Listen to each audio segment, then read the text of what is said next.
Okay, the recording has now started. So we're going to be discussing this passage at the bottom of page 84. Then we're going to go on from there. Sanity for an alcoholic is not drinking. That's the insanity is going and having another drink. Sanity is therefore not drinking. And there are, I think, two forms of sanity with alcohol. The first one is you never have another impulse to drink. And so you don't need any impulse control. No impulse control is necessary because you're just staying sober.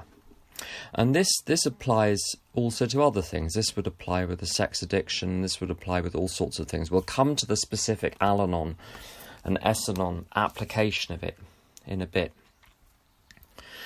And the second type of sanity is where you have impulses to drink, but you're able to act in the same way as someone who has no impulses to drink. So you're given the strength to act against your impulses. And then you've got a third category of person that sometimes is good and sometimes is bad. And whatever their impulses say, they go and do it. So when their impulse is to stay sober, they stay sober. When their impulse is to drink, they drink. And that's an unstable situation, and it goes one way or another because of the nature of drink. When you start again, you're off. Who knows when you're ever going to stop? It's exactly the same with sex addiction. If it kicks off, it's going to let go when it lets go. So that position of just following your impulses when you're an addict is not going to work. There need to be bottom lines, and the bottom line is we don't act out. The bottom line is we don't drink. And from the outside, the person that is perfectly righteous in action and thought, or action and impulse, is going to look from the outside exactly the same as the one who acts perfectly but overcomes their impulses with the help of the higher power. You'd have to be inside the person to know which one of the two categories they are. And my experience is that one maybe goes back and forth between those two. I can go for very, very long periods without any impulse at all to act out. There are other times when it requires a lot of contact with my higher power.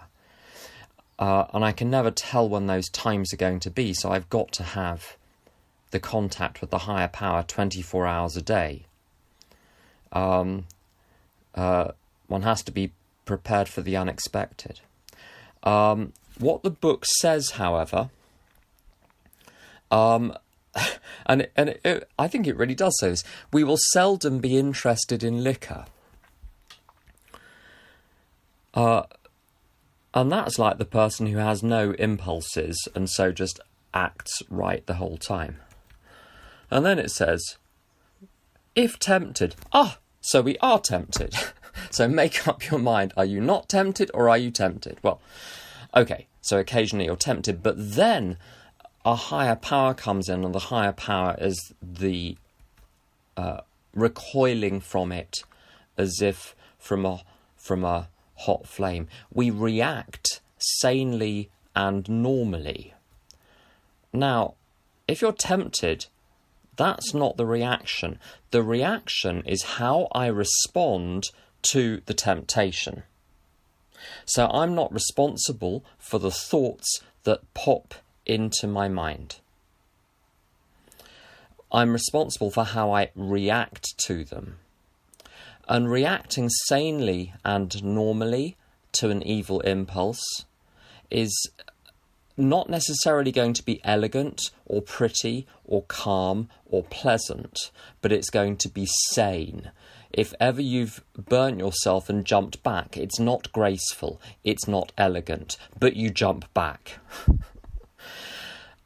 And I think this is important because sometimes people think that successful recovery means that you're totally calm the whole time. You're never upset. You never have emotions. You never have conflict. You never have the evil impulse. You never have any of those things. And if you have the evil impulse, to do this or to do that, then God quietly and simply and calmly comes in and removes it, and you barely notice anything. No. You're going to get burned. But that's fine. The sane and normal reaction is to leap back from it. And so, I think in this regard, sometimes people feel really, really bad about themselves if they have the impulse to act badly. The people who, sometimes you, and I'm sure you've met them, these people in AA who say, since my first AA meeting, I haven't wanted to drink.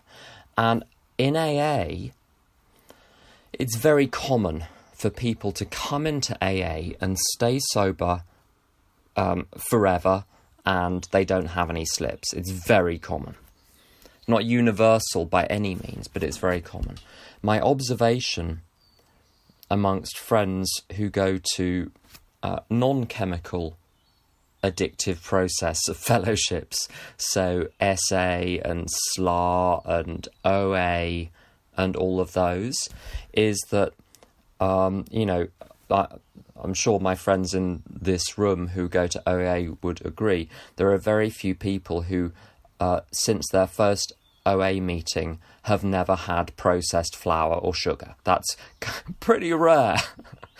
And I've talked to a lot of people in the sex fellowships who are distraught because they're struggling with impulse control, and they've been going to meetings for 2 weeks or 6 months or 5 years, and there's 2 hours of relapse. And they say, oh, well, so-and-so at the meeting, he hasn't broken his bottom lines for 25 years, so why can't I? And I think it's useful at this point.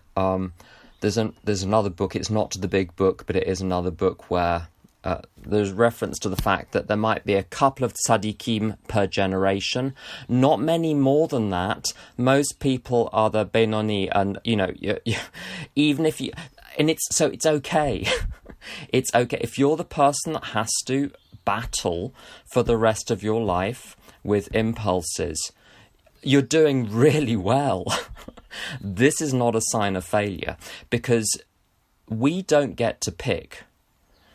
Are we the tzaddik or are we the Benoni? You just don't get to pick. You get positioned as one or the other. And the other thing as well, which is I heard recently, which I think is incredibly relevant here. So these people that beat themselves up, and I have been someone who has beaten myself up for having bad behaviour, for having bad impulses, for all of those things. There's a story about, I don't remember which Lubavitcher Rebbe it was, but it was one of them. There was this kid, and he was engaged to marry a non-Jewish girl, and everyone in his community, he was driving everyone crazy with it. He wouldn't give the girl up, but he didn't want to let go of the struggle. He went to this rabbi, he went to that rabbi. And eventually he's standing in line. He talks to the Lubavitcher Rebbe, and he presents the situation. Look, I'm engaged to this non-Jewish girl. What do I do? And the Rebbe says to him, I envy you. And he says this was not the answer he was expecting. He was expecting to be, convinced that it's a terrible idea, persuaded to break up with it. But no. I envy you. Why did he envy him? And the Rebbe went on to say, I've never had to face that particular temptation. I've never had to make that particular sacrifice. So you've got an opportunity for a mitzvah that I can't perform, but you get to perform the mitzvah. Now, if you're someone like me that has struggled with problems other than alcohol, if you're someone like me that qualifies for many different fellowships, that has faced many different temptations, psychological problems, emotional entanglements, intricate and interesting ways of acting out that you think you've made up yourself because no one else seems to have them. If you're someone that struggles with those things, you know, it's a blessing, because this is another opportunity to overcome those things with God's help. I mean, one has to remember that God is all-powerful, so whatever it is, help is available. It really is. Overcoming it is available. And then you become useful to so many people that can't be reached by anyone else. So when I was really new in AA, like for the first 10 years, I got a lot of help from some people who were shiny and happy and competent and confident and all of those things. And I had profound emotional, psychological, practical problems still. And I would go to them and they'd say, oh, just... And it might be, oh, just stop thinking about it. Oh, just let it go. Oh, just this. Oh, just that. Because they were just okay anyway. They hadn't known how to go from the hell that I was in to the heaven they were in, because they'd never been in the precise hell that I had been in. So I had to find people that had been as bad as me, psychologically, emotionally, practically, who had found a way out. And so the aim here is not sanity for its own sake. It's the journey from whatever the insanity is to the sanity, which is of supreme value. And obviously with the festival that's going on at the moment, that's exactly the point of that. You know, the thing that you remember is the journey out of darkness into light, out of slavery into freedom. That's the thing that is being celebrated here, is the fact that we were taken out of that hell by the higher power. And that is the thing which is of supreme value. Now, when it comes to the Al-Anon and S-Anon stuff, my insanity is, to use a simple word, entanglement with other people. Like being stuck in a thorn bush and I can't get out of the thorn bush. Insanity means boundaries. Now, by boundaries, I'm incredibly loath to talk about boundaries to people in Al-Anon and S-Anon, because I'll tell you why. It's because there's a danger. The danger is that the boundary becomes a weapon that you hit other people over the head with and use to punish other people. There's an American series called Transparent. I haven't seen the series, but there's a musical number where the song goes like this: your boundary is my trigger. So boundaries can be used as the bad behaviour which re-traumatizes other people. So by boundaries, I don't mean all of these incredibly complex sets of rules, chokim or mishpatim, that we set out for other people, which become like, fields of landmines for them to walk through if they make one mistake. I'm now justified in not saying anything to you for 14 days. That's not what we mean by boundaries. What I mean by, although occasionally rules are necessary, but that's a different question. What I mean by boundaries is I know where I stop and where you begin, which means if you're upset, I don't need to be upset. If you're cold, I don't need to put a sweater on. If you're cold, I am not the sweater. It means I get on with my life, you get on with your life, we may have some common business, but basically I'm going to get on with my life. I'm going to look after me, you look after you. If I can be genuinely helpful to you, that's great, but I'm going to wait for you to ask. I'm not going to be constantly anticipating imaginary needs. And also, even if the needs are genuine, you need to ask. Otherwise, I'm treating you like a child that is expecting me to mind read you. Anyway, so that's what I mean by boundaries, is about recognizing where I stop and you begin. And the other side of that is not expecting other people to rescue me, not blaming other people for my emotions. So if I feel something, it is because of what I am thinking, not because you have done anything to me.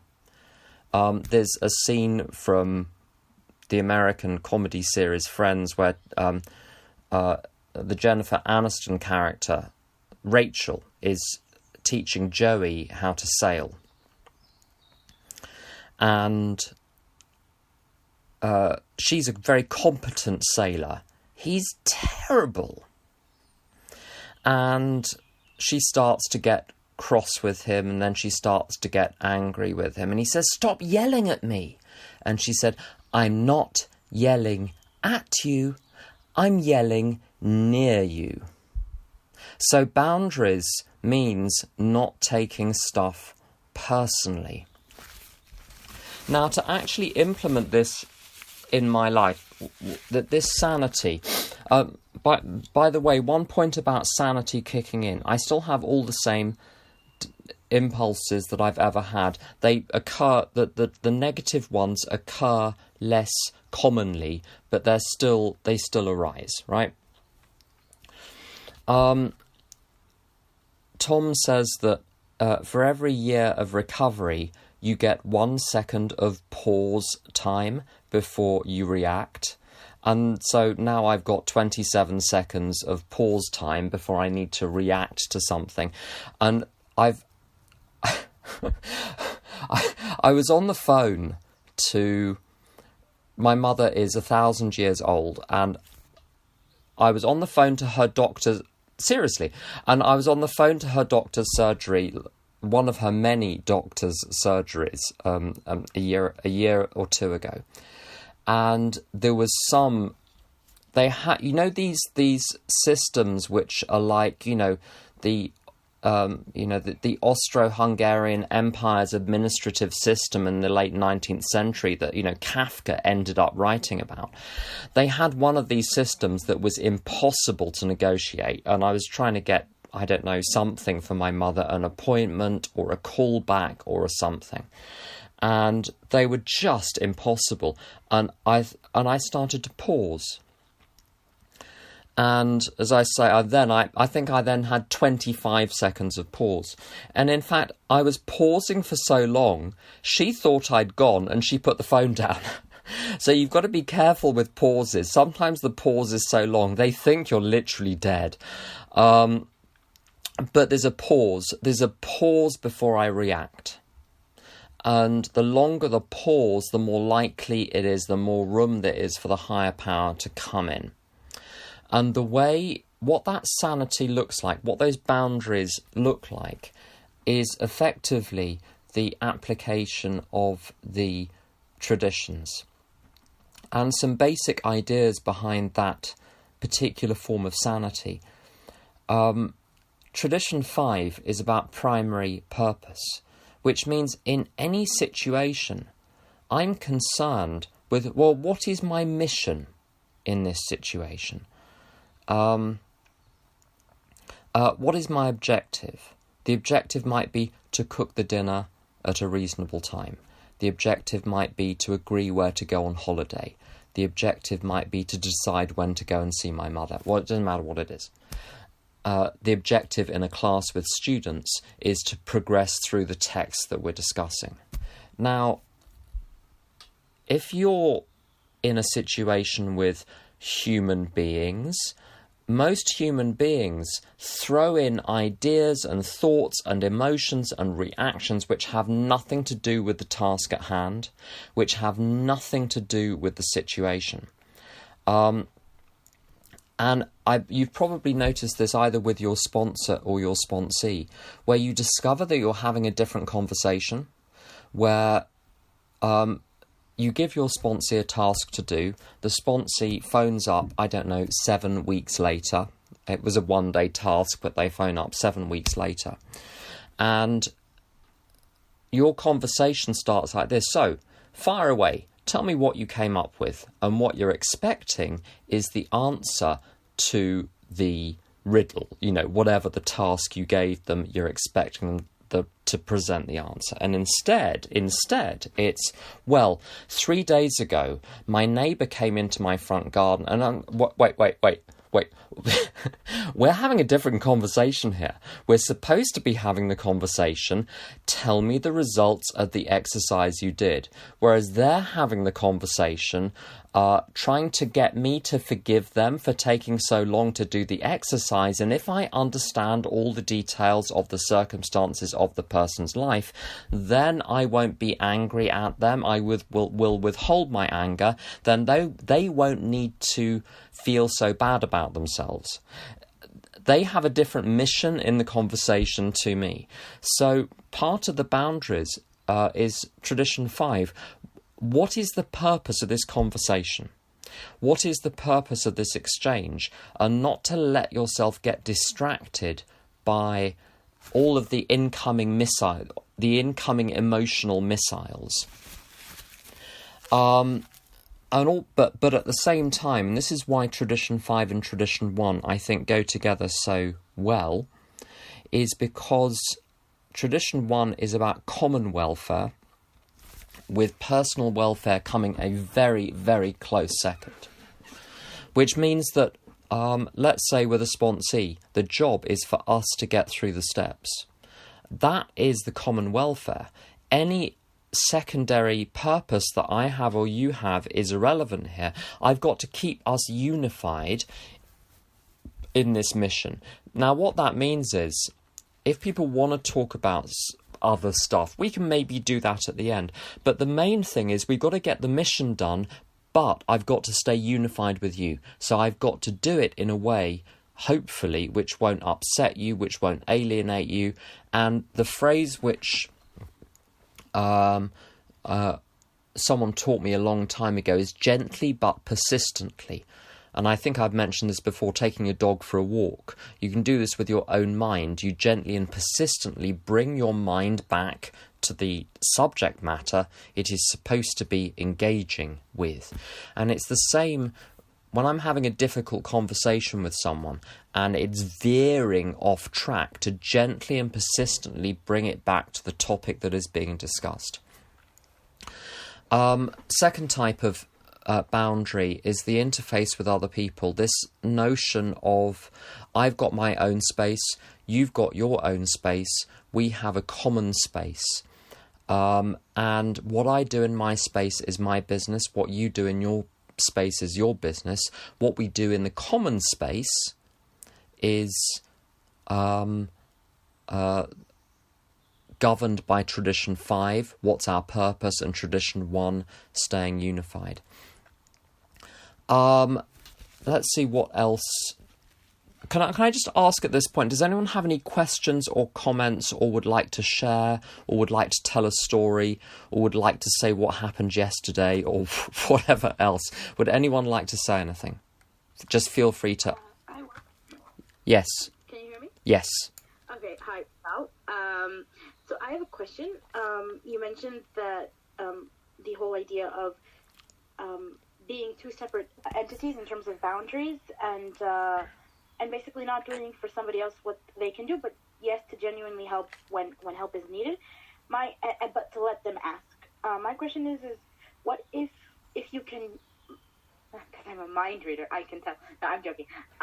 What if in situations where, like, we're offering help without being asked, is there a place for that? And I'm thinking of a specific example. I have a roommate who's also in program, and we often give each other feedback, and we're, like, the status quo is that we're allowed to give feedback unless somebody specific says that they're not open to feedback.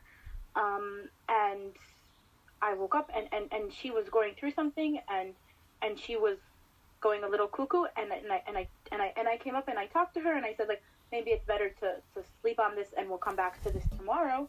Maybe that would be better. And she didn't ask for help, but because I'm a mind reader, I could tell that she needed help. And so, like, just out of curiosity, like, where's the line between, like, my mind reading capabilities as an Anon? Like, where does that cross into just, like, being human and seeing that somebody isn't at a place where they can ask for help because they're going through something and they just need, like, a proffered hand? Like, is there a place for that? I hope that's... Yeah, it's a very, very good questions.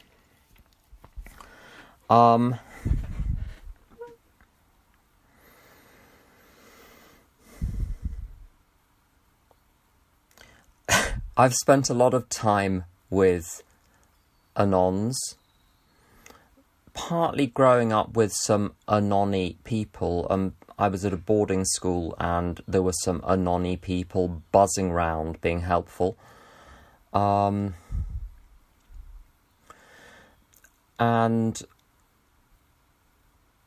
19 times out of 20, when someone thinks they know what I need, they're wrong. So, like, maybe you are the 1 in 20 person that hits the nail on their head every time. But occasionally in recovery, people have made amends to me.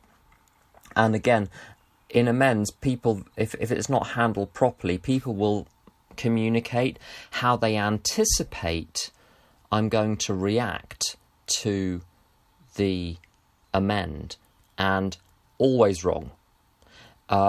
Sometimes people say how they think I would have been affected by their behaviour. Always wrong. I don't think anyone has been right once. So when I'm making amends, for instance, I say, this is what I did. I shouldn't have done it. I apologise. Is there anything I can do to make it right? I never ever say, well, you must have felt so because I will be wrong. I was with someone, with a bunch of people a few years ago in a restaurant, and someone was late, and let's say the person who was late was called James. And they were late and later and latest. They were, I think, 40 minutes late. And by this point, we'd ordered and the food was arriving and James arrives. And someone said, we're so sorry that we ordered without you. And he said, I don't care that you ordered without me. Of course you ordered without me. I wasn't here. The only thing that offends me is the idea that I might have been offended by the fact that you ordered without me. That's offensive. Who do you think I am? So I'm very, very cautious about anticipating other people's needs. There is something called steel on steel. Now, in Texas in the 1990s, amongst other places, there was a big revival within AA of use of the Big Book. It started in Denver in the 80s, and then it started to spread via a bunch of people in Texas, and it went national, and now it's everywhere. And one of those people, I won't mention who it is, but one of those people that was involved in that found a passage in the Bible about man sharpening man like steel sharpens steel or something. And so they set up this group where they had this very, very long list of questions, these sort of self-examination questions about, your morality over the last month and your behaviour and how you were with your spouse and how you were with money and how you were with food and how you were with sex and blah, blah, blah. And I think the format was approximately, you for a few minutes, you set out your review of yourself over the past month or so. It's normally with four or so people. And after you've spoken, the other three people get to offer feedback in the form of a question, which would start with the phrase, is it possible that? Or would you like to consider that? And so they'd give each other feedback and suggestions. And it was by consent, because it was by people's consent that they were part of this group in the first place. So if they weren't willing, in principle, to receive feedback, they wouldn't be in this group. Now, here's the clincher. When you were given feedback, you weren't allowed to respond to the feedback. You would have to just take that feedback away and quietly consider it yourself and maybe report back the next time. But you weren't allowed to react. And this is a format for a little sort of group thing that people do that is still going today in different places. You can download the Steel on Steel worksheets. People listen to it on tapes and start doing it in their hometowns. What you need to know is that the four people who formed the first Steel on Steel group, which was in existence for about 2 years, I think it was about 15 years before they were all talking to each other again. So much for feedback. I think what is genius about AA is that you get to find out stuff for yourself. And if you want to ask other people to help you, you ask other people to help you. With this notion of spiritual consent, it's a wonderful idea. So this idea that I can give someone else consent to offer suggestions. I have that with my best friend in AA. But it's basically a big red button, which means big red buttons should not be pressed 18 times a day. They maybe should be pressed twice a year. But even then, we'll be very, very careful about how we press it. So we'll say something like, hey, you seem pretty upset about this situation. May I make a suggestion, or may I make an observation? So even if there is general consent, I ask for consent each individual time. And I never assume with people I'm close to, if they're upset, they want input. What does help is to indicate in some way that you have heard what they've said, and by hear I mean understood. And a useful phrase which I was taught a few years ago was, I understand. And the trouble is, as soon as you say I understand, that's the end of that sentence. Just indicating to people that you get it. Or saying,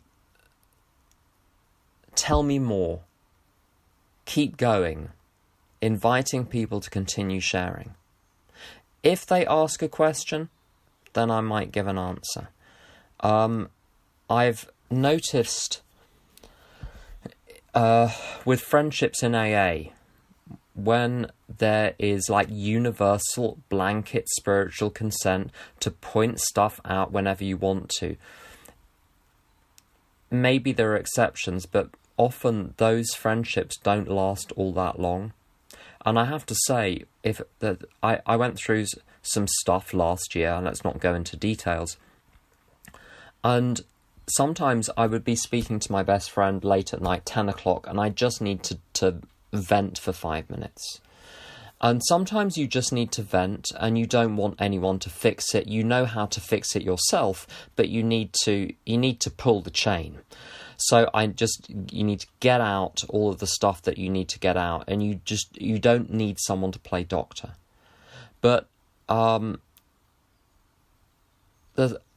thing is, with him and with other people, I'm grown up enough to know that I can ask them for help if I need to ask help. So we trust each other that we will ask if necessary.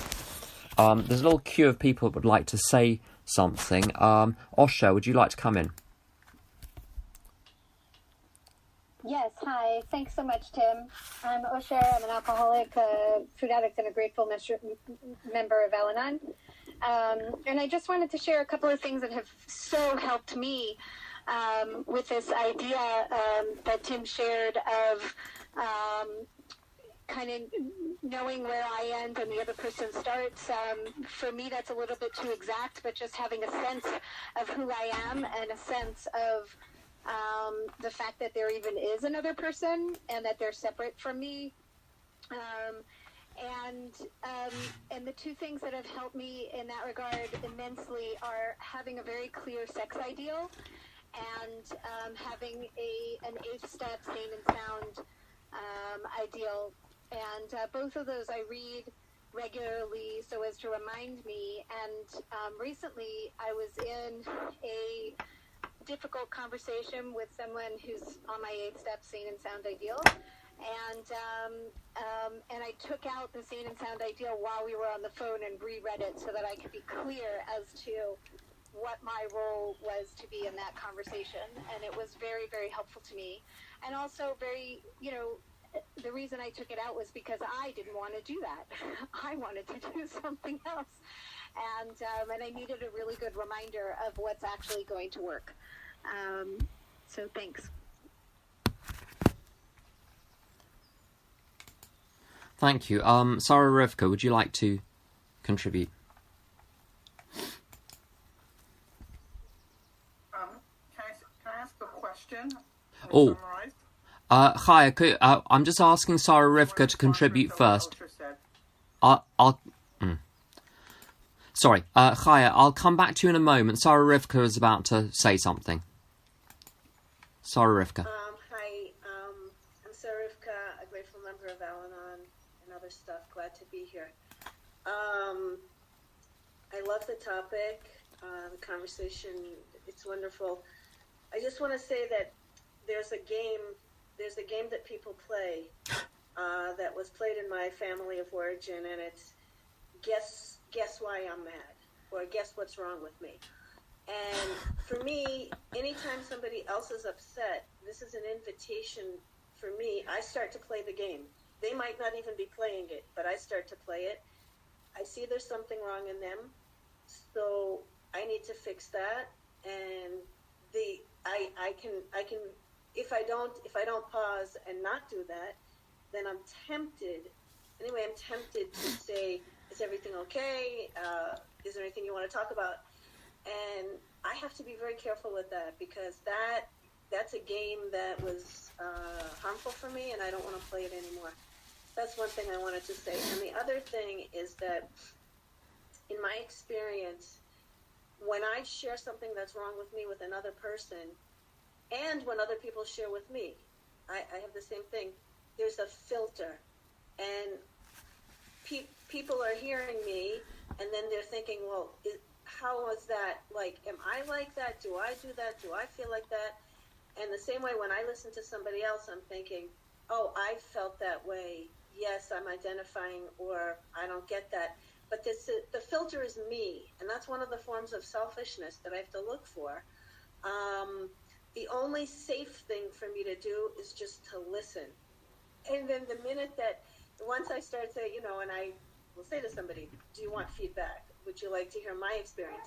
If I stick with, well, once that happened to me and my experience was like this, but I have to keep in mind that everybody's different. They're not me. So that's a challenge. That's one of the challenges of listening and then not filtering that so much that it just becomes about me.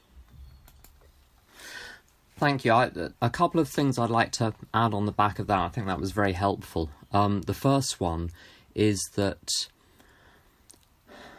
when someone is playing Guess Why I'm Angry with me, there's a threshold. Below a certain level, maybe they're not playing it, maybe they're just upset, they're having trouble stuffing it, so it's visible. There is a threshold, and some judgment isn't required. But what I've done, and I find this works very well, is to say, I'd like to get things right. If I have got something wrong, please tell me what it is so that I can fix it.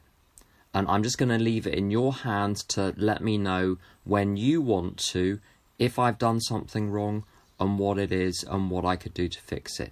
Then I've done everything I can, and then I can drop it. If someone doesn't pick me up on the invitation, that's their right, but then the burden of responsibility is passed to them. It's no longer my responsibility, it's theirs. A second one, and this is something with sponsees.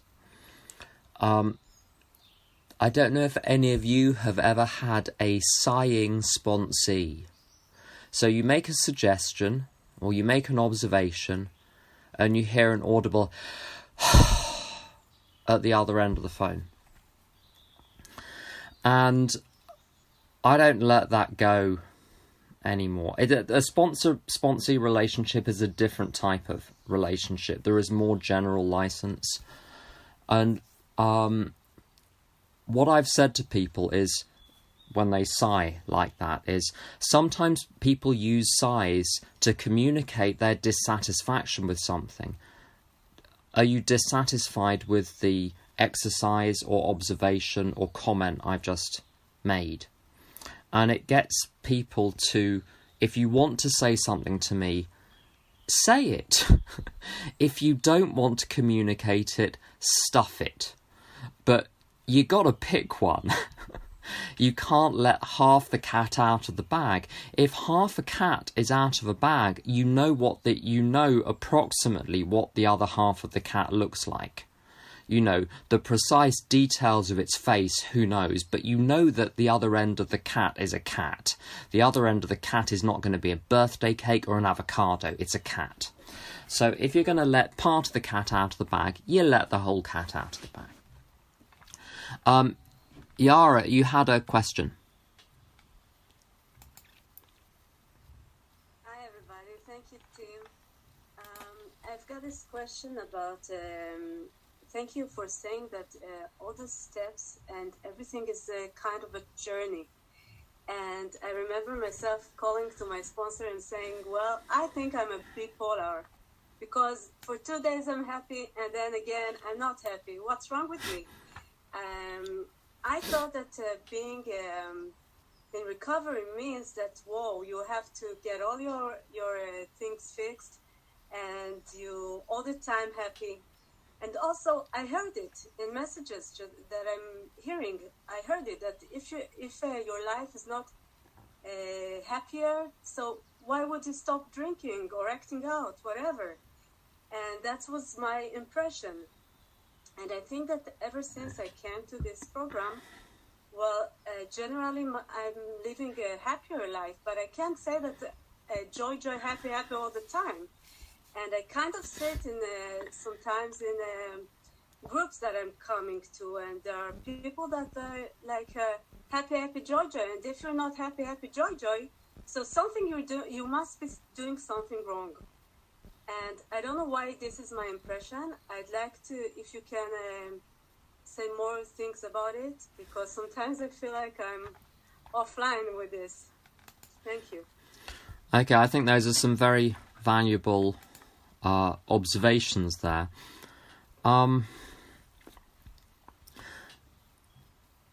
If I'm sharing in a meeting, and I've done it, you know, I'm happy now in these 17 ways, these are the 17 ways I'm happy.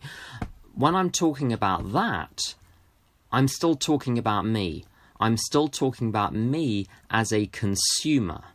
And just because the goods that I'm consuming are no longer physical or material goods, but maybe higher goods, maybe spiritual goods, maybe psychological goods, I'm still a consumer. I'm still basically selfish. I'm now happy because I'm getting my own way. I think the point, for me, the point of recovery, and see, what was wrong with my drinking was not that I didn't get a kick out of it. Now, I was getting less and less of a kick out of it. That's true. It was working less and less at the time.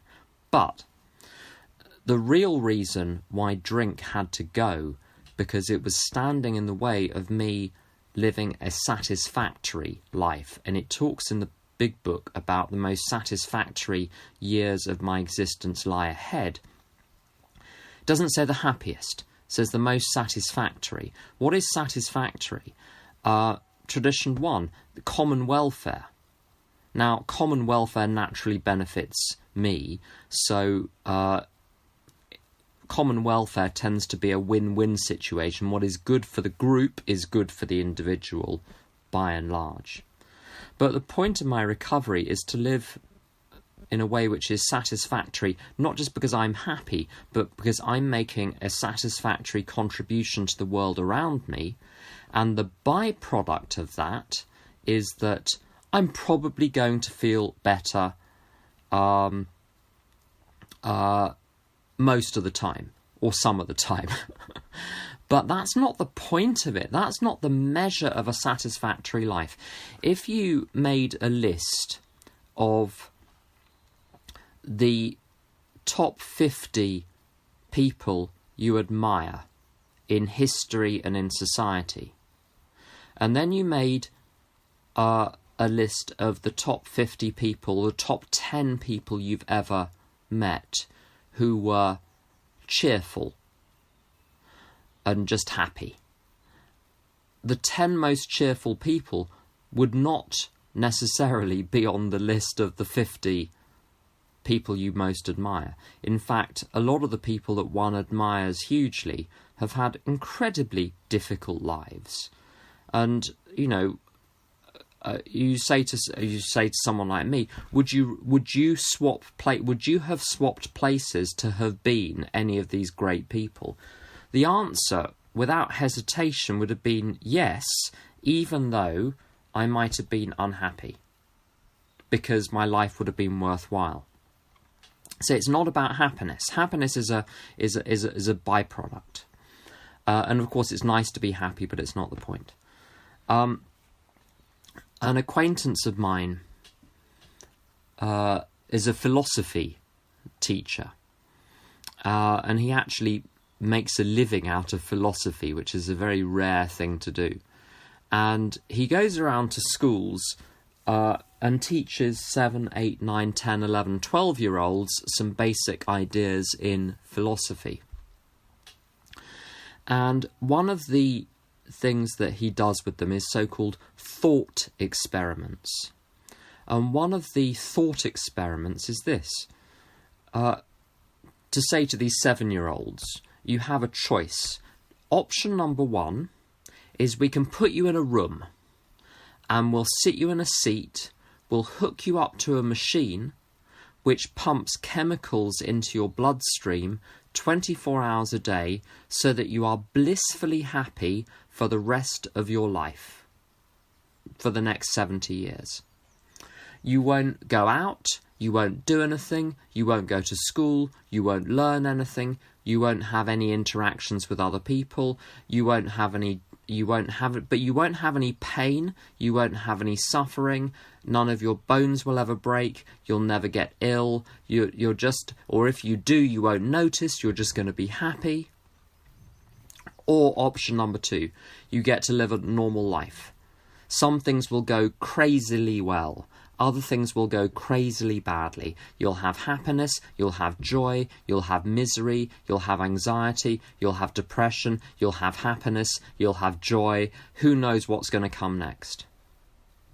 And he poses this question to 7-year-olds and 8-year-olds, and not one 7 or 8-year-old has opted for the chair with the drugs. So 7 or 8-year-old kids know what is worthwhile in life. I think you get a different answer with some adults. Someone else who's now... oh, there you are. Chaya, you had a comment you wanted to make. Would you like to come in and share?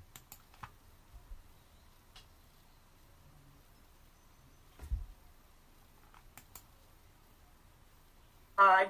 Hello. Me? Yes, Sarah? yes.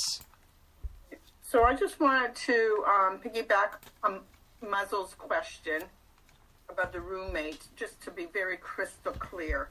And so for me, it was my husband. If I see him in a bad mood, sitting across the table from me, then my instinct is to say, "You look like you're in a bad mood. Would you like to talk about it?"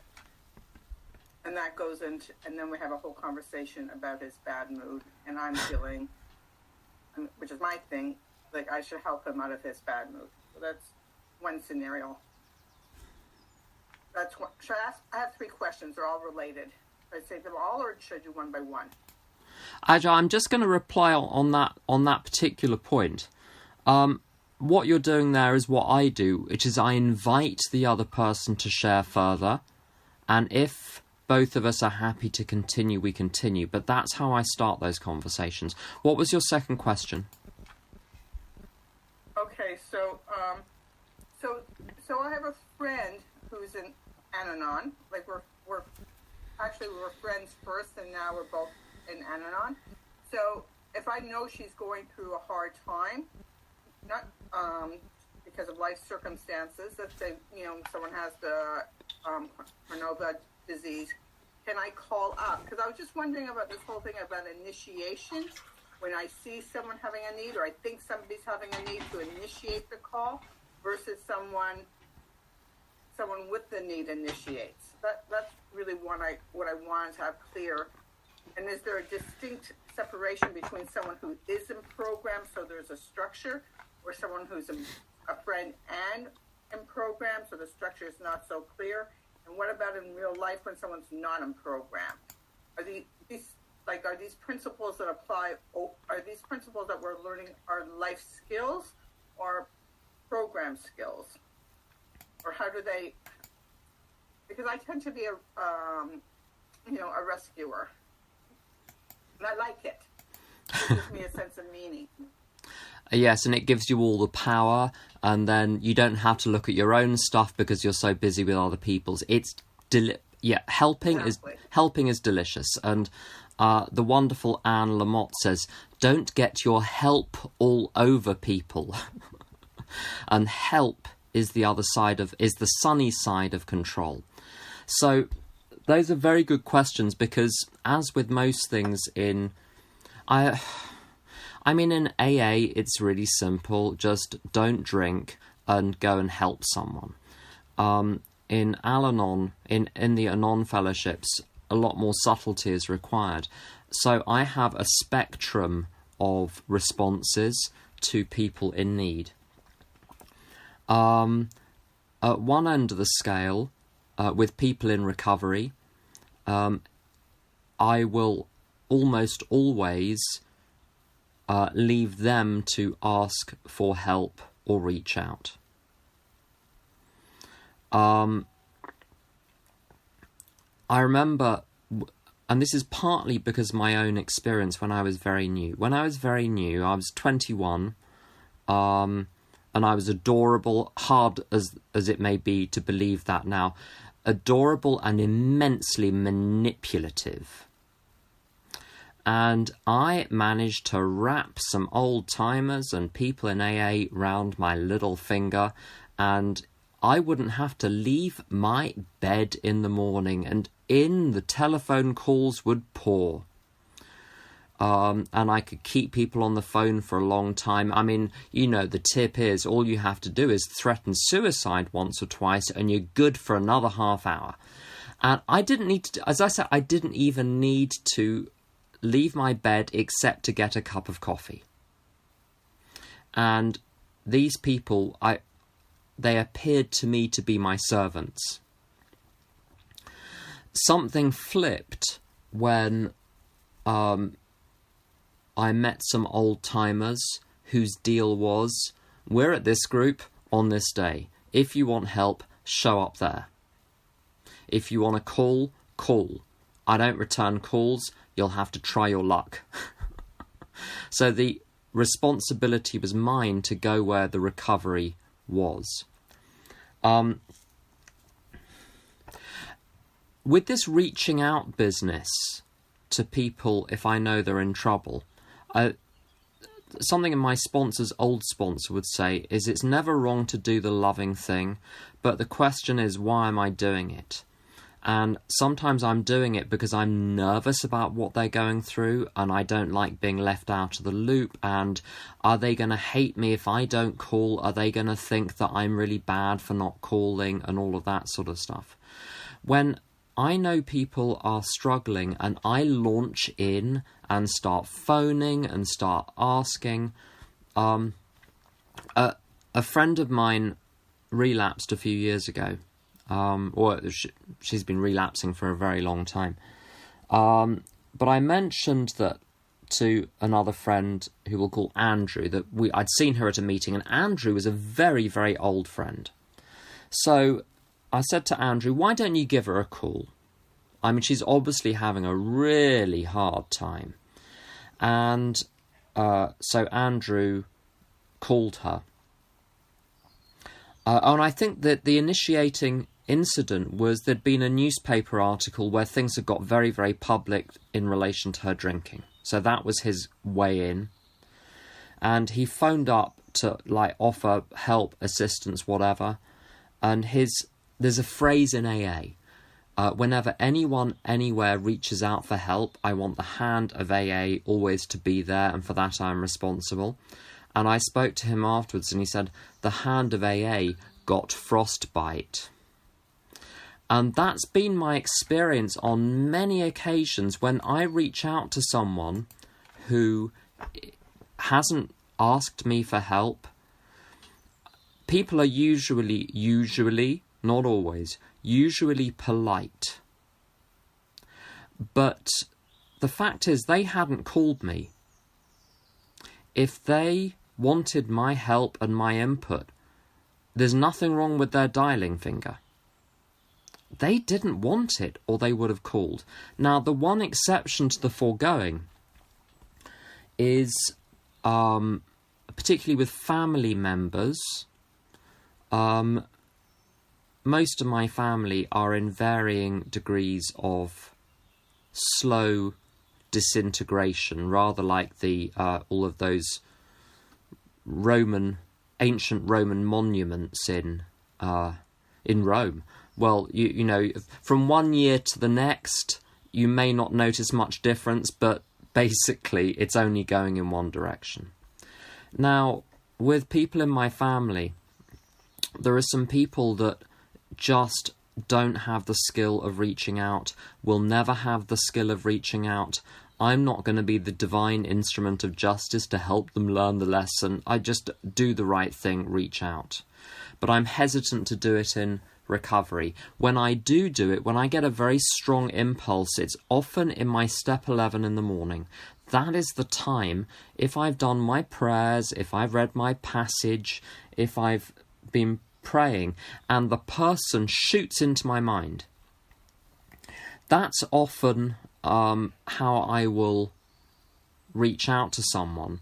But the courtesy of how I do that is to reach out and say,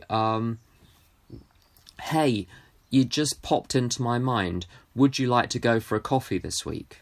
Not, oh, I've heard about what's happened and it must be so difficult, and if you need my help, I'm like, no. I give them the opportunity. I basically place the opportunity as close as possible to them to reach out for help. And if they just want friendship, they can just ask for friendship. If I say, do you want to go for coffee, or do you want to meet, or I'm around this weekend, will you be at the meeting next Wednesday? That's something that people can just not respond to if they don't. If they're not interested, they can just not respond. That's fine. It's much harder not to respond to a very heartfelt, oh, I know how you're feeling and it must be so difficult. And here, I need to give people the space to respond in whatever way they want, including not responding at all. So I go in with a very light touch. One line, that's all. And I find that tends to get a much more positive response.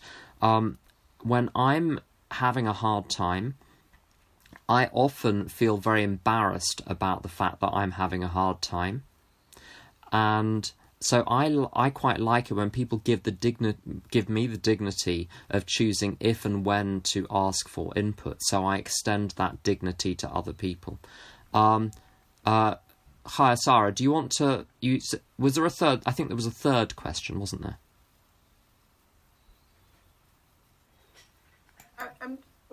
I think you alluded to it right now. It's like sometimes there's the confusion of, like, there's a structure, when you're responding to someone who's in fellowship, like, like a structure of, would you like some feedback? Would you like me to share my experience? And with a friend, there isn't like that kind of a structure. And so I'm kind of new with this, and I'm just wondering, should I be carrying these structures into friendships, because they sound like a very healthy program, but friends don't, if they don't know the language, they might not be so comfortable with it or understand, because women tend, I think, to believe that people are just going to respond in an empathetic way or suggestive way, or I just wanted to know what your advice was on that how the two overlap, friendships and fellowship. Well, okay, there are lots of points that can be made there. Really good questions, by the way. I wish the British asked good questions. They just don't. I'm sorry to any of the British people there, but... but also there's British and British, So, I certainly don't carry across program terminology into the outside world. Because that's patronising and it's cultish, and I just don't do it. So I adjust the terminology. So I don't say to people, if you want my help, you're going to have to ask for it overtly, because I've got a boundary here. I don't do any of that. It may be the case that women expect a more intrusive response. But sometimes people don't react well to getting it. So expectation and their actual response is different.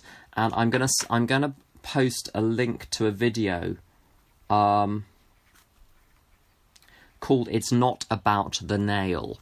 I'll post it in the main note for this little workshop group, which illustrates what people are usually after when they're suffering. With carrying this over into relationships outside, I pretty much do the same thing with with friends outside AA. I find people outside AA much more touchy about uninvited input than people in AA. So actually I've got to be a lot more cautious. And there's a particular game that people play. I know I've played it. And it's called something like, hey, can you help me out? Yes, but. So they say, hey, can you help me out? And you offer some help. And they say, yes, but. It's inappropriate because by the time you run through 47 things which have been rejected, the other person... can now leave the situation vindicated that they are right in every regard, that their perception is right, that their actions are right, because, hey, they've run it past someone else and proved that there is no solution to this. So they're just going to carry on. And I can get dragged into that. I've been dragged into it with people outside AA, with friends. I've been dragged into it with sponsees. I've been dragged into it with my mother. One of the things my dear mother would do, things are different now, but she's not very well, but my mother will reject everyone and everything and then say she's on her own and she's bored. And then you suggest an activity, or you suggest a person, or you say, why don't you go here? Why don't you talk to her? Oh, I don't like her. I don't like him. He's boring. I feel inadequate with her. Blah, blah, blah. So everything you say is wrong. It looks like you're having a conversation where one person is asking for help and the other person is providing it. What is actually going on is the first person wants you to help them reinforce their situation by proving that there are no solutions. Then they don't need to feel so guilty about being in a situation which sucks. Because look, there's no alternative. So lots of things which look like help aren't help. Which is why Anne Lamott says, don't get your help all over people. I had a very angry sponsee, maybe 16 years ago. And we had about 15 conversations in a row where he was a school teacher and he was running through problems and I would make suggestions and he'd say, yes, but. And we'd end up sort of almost arguing. So he would get tense, I would get tense. We'd sort of find a resolution, but the same thing would repeat. And after a few times of this, I realised it wasn't going anywhere. So what I did next, at the next conversation, he presented his situation, and I didn't offer any response. I might have said, well, I'm sorry to hear all that. Are you going to be at the meeting tonight? And after 3 or 4 conversations like that, finally, there was a conversation where he said, are there any suggestions you might make in this situation? And because I'd been invited to make the suggestion, for the first time ever, he didn't argue with it. Now, I can't remember what the suggestion was and whether he followed it through, but it was the only time he didn't argue was when he had deliberately asked for the input. One interesting thing that I've noticed with help is that there was a family member, or a friend actually, who was in trouble for years. And I thought, well, this is a great opportunity to, carry this message outside the fellowship and practice these principles in all our affairs. And look how great the program is. It's, it can be used by anyone. And it looked for years like I was helping. And eventually, this person finds their way into recovery. And I heard them share a while after they got into recovery that for years, like for 15 years, he'd been reading all the right books, he'd been listening to all the right things, he'd been getting all the right advice from all the right people, but he didn't have the power to put that wisdom into practice consistently in his life until he came into a 12-step fellowship that enabled him to access power to get out of the situation. So even where I'm offering emotional, psychological, spiritual help to someone, and even when it's welcome, even when they want it, even when they like it, even when they're not arguing with it, even when it appears to help, unless they have access to a power greater than themselves, they won't be able to do anything with it. there's only any point in offering. It's almost cruel to give people spiritual tools without giving. It's like giving them a power tool without a cord to plug it into the wall, or without a battery to power it. It's no good without power. So with help, I think the most useful thing I can ever do is to give people the means to access power for themselves, and not to see myself as the source of the power. And that's the basic sickness in the Anon world, is to perceive oneself as the other person's higher power, one way or another. I think that's a good point to stop. So I'm going to stop the recording now.